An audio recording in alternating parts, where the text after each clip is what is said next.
नमस्कार दोस्तों, मेरा नाम है विवेक और मैं आपको डेली 2 लेटेस्ट गवर्नमेंट जॉब के बारे में बताता हूं। देखो, पहली गवर्नमेंट जॉब मैं आपको सुबह 10 बजे बताता हूं डेली रोजगार विद विवेक चैनल पे। उसका लिंक मैं वीडियो के डिस्क्रिप्शन में दे दूंगा। अगर आपने सब्सक्राइब ना करा हो तो करना, ठीक है। पहली गवर्नमेंट जॉब मैं वहीं बताता हूँ। दूसरी गवर्नमेंट जॉब आपको मैं एग्जाम सेट चैनल पे बताता हूँ, जो अभी आप देख भी रहे हो।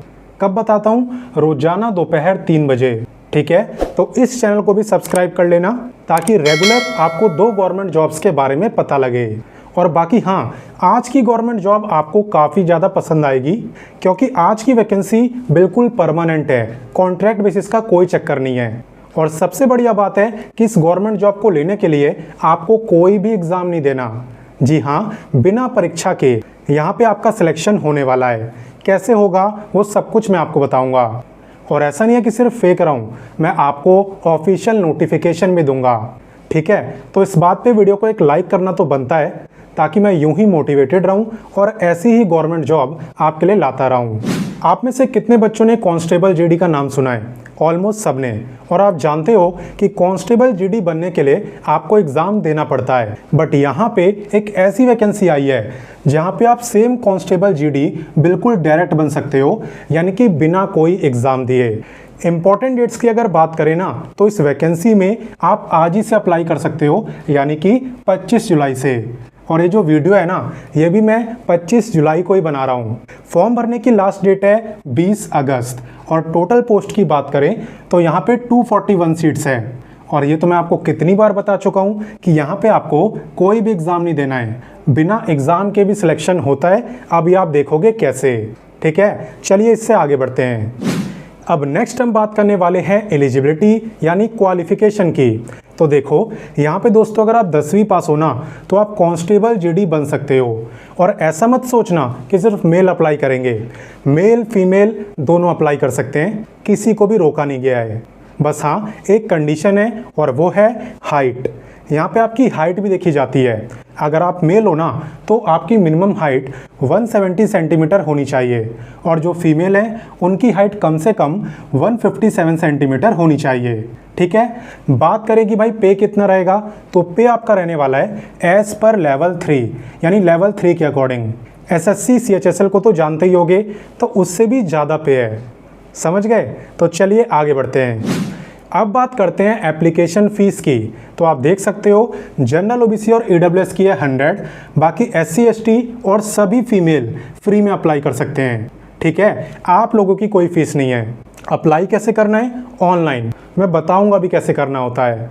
बाकी फ़िलहाल के लिए हम इससे आगे बढ़ते हैं। अब नेक्स्ट बात करते हैं एज लिमिट की। सबसे ज़्यादा ध्यान देना होता है कि एज काउंट कब से हो रही है। तो एज आपकी काउंट हो रही है 1 अगस्त से, यानी कि आपको ये चेक करना है कि भाई 1 अगस्त को मेरी एज कितनी है। अगर आपकी एज 18 से 23 साल के बीच में है तो आप इस वैकेंसी में अप्लाई कर पाओगे, ठीक है। और बाकी हाँ, रिजर्व कैटेगरी के हो ना, तो अलग से आपको रिलैक्सेशन भी मिलेगा। अगर आपको नहीं पता किसे कितना रिलैक्सेशन मिलता है तो चलिए मैं बताता हूँ।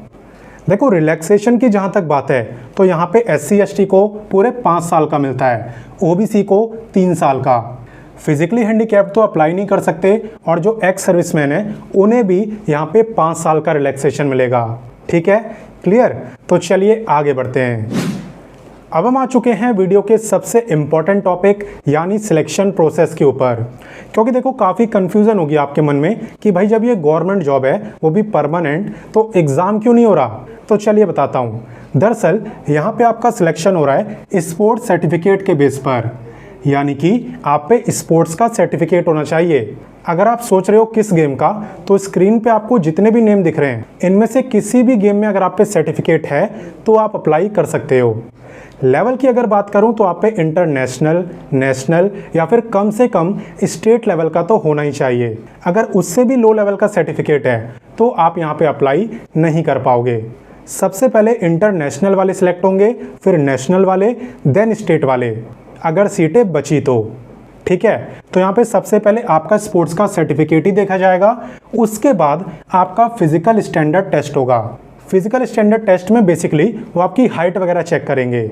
मैंने आपको बता ही दिया कि कितनी हाइट मांगी है। और हाँ, सबसे लास्ट में आपका मेडिकल टेस्ट होगा जिसमें चेक करा जाएगा कि आप फिजिकली फिट हो कि नहीं।